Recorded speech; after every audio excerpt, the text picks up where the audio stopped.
What's up, everybody? Good morning.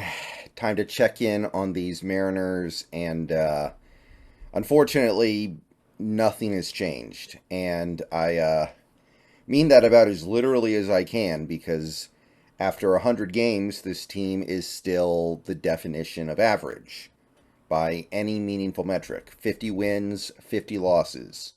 So can't get out of that rut. Can't get out of that middle ground. And the last 20 games especially, they've had really good opportunities to prove that they're a good team, to prove that they're at least above average, to actually win some of those tight games, so that instead of 50 and 50 right now, they're 53 and 47, 54 and 46.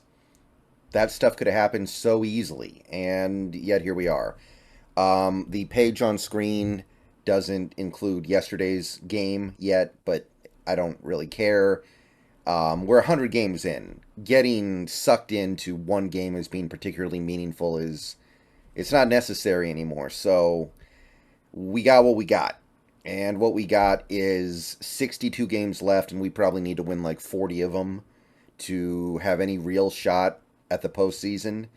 Now, I say that knowing that the AL is starting to fade a little bit in some areas. Some of these wild card teams, I I don't know, maybe 88 wins gets you in, but 38 wins in 62 games, that's not really looking that feasible either. And I could talk about the little things going on with this team right now, like the offense. Even over the last few games when the team has won, the offense is still like the guys who are supposed to be stepping up are not. Julio, I think his ops plus is down around 102 right now or something like that. Ty France is slumped below 100 now. I'm officially just off his wagon completely. Get him off this team or get him out of the starting lineup or something. Get him far away from here because that is not working anymore. I don't know how he's fallen off a cliff like this, but he has. And I can either sit here and say there's no way Ty France became a terrible baseball player overnight like this and cling to him for the next 3 years waiting for him to snap out of it, or I can just shrug my shoulders and go, well, it doesn't really make sense to me how, but he's a bad baseball player now, and move on. You can talk about guy Kelnick breaking his foot, kicking the water cooler, which, I mean, yeah, that kind of sums it all up, right?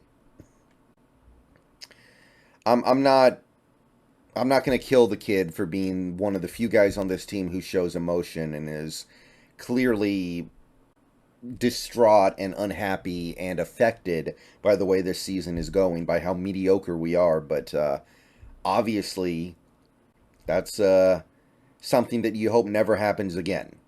Because it happening once was too much, but it is what it is at this point. I like the way Kelnick's played overall this season. He's probably been our best hitter this year, outside of maybe Crawford. So I'm not here to put him on a to put him in the pillories or nothing. But obviously, it really is unfortunate we don't have him for the next however long. Um, Getting too deep in the weeds on any one player, even one group of players, yeah, you can do it. You need to try to figure out what you're going to need to do this offseason because we are a few losses away from turning our focus to the offseason. If we do not get, I mean, honestly, to me, if we don't win, like, I want to say 15 of our next 20 games or something like that, it's time to start thinking about the offseason. And, I mean, we have the rotation to do it, and that continues to be the case. We get good pitching for the most part. It's not perfect. Gilbert got beat up a little bit his last start. We still won the game, so it's not like we lost a game because of that. But overall, this rotation doing everything they can, and the bullpen, we have a bunch of guys in that bullpen who are really good, performing really well, putting up good numbers, and the bullpen management finds a way to make it not matter nearly as much as it should.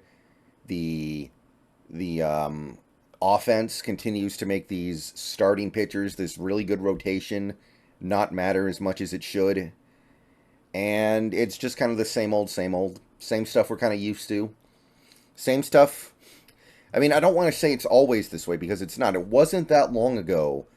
Our rotation ace was Marco Gonzalez. So we've come a long way from that. I don't want to act like we're always the team that has amazing pitching and terrible hitting. Not necessarily, but this is starting to become very familiar. All these games you lose 2-1, you lose these games 3-2, 2-0, 1-0. Or sometimes you win them, but because you can't score, the margins are so incredibly thin. It just feels like it man, I don't know. It's very frustrating to talk about this team right now, just kind of hanging around in the middle with stunning consistency. So part of me has already kind of started turning my focus into the off season. We're not out of it yet. I realize that even after yesterday's loss, 50-50. You can get on a hot streak these last 60 games, but we're going to be doing part of it without Kelenic, who I know Kelenic slumped after starting the season really, really well, but he was probably our best overall hitter. Well, okay, second best behind Crawford. So not having him is a big deal. We're leaning heavily on guys like Dylan Moore to be valuable down the stretch. Every time it seems like we're in a big at-bat situation, Colton Wong ends up at the plate because, as sad as it is, we feel like he's the best we got. Like yesterday's game, we got a runner on, 2 outs, down by 1, top of the ninth, and Colton Wong's at the plate.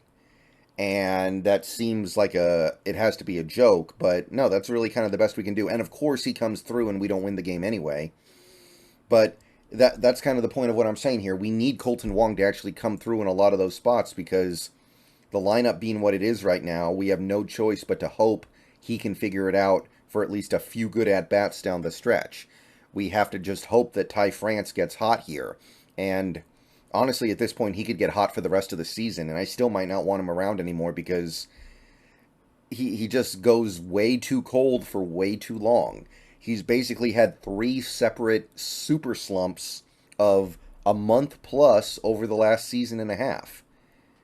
At that point, it's not even really a slump. It's just the roller coaster. And I got to get off the roller coaster at a certain point because he doesn't do anything else well enough to justify it. He's fine at first base, but you wouldn't really call him a really good fielder. And he's incredibly slow. And these are the guys we're depending on, and it's tough. It's just tough because this team, the last couple years, it felt like this team had a better record than they should have had because they were really good in close games, because they were really smart with how they used their bullpen. They had a great bullpen, and they were able to maximize their ability, I guess you could say. And this team has gone the complete opposite way. And to a certain extent, that kind of stuff is random. But I don't think there's anything random about having a really nice bullpen, a really good bullpen, really good rotation. Those are the things that should allow you to win close games, and yet we're squandering that because it seems like 3 times a week the bullpen management is bizarre. So I think most people, when talking about the Mariners right now, are thinking about big picture things like Scott Service and Jerry Dipoto and this offseason. They're not really thinking about this team anymore. Like, they're thinking about, okay, Suarez is headed the wrong way. We're going to have to think about replacing him. We need a second baseman. We probably need a new first baseman now. We're probably going to lose a couple guys in the bullpen, but we always replace those guys. I mean, even this year, we call up these random guys that I've never heard of before, and we put them in difficult situations, and they do okay. They come through. They do all right. So if we lose a couple of bullpen guys this offseason, that's fine. But how are we going to stock up the infield in one offseason? How are we going to fix this lineup? I think that's what people want to talk about right now, not so much this team. And I kind of agree with those people, not because this season is over. It's not.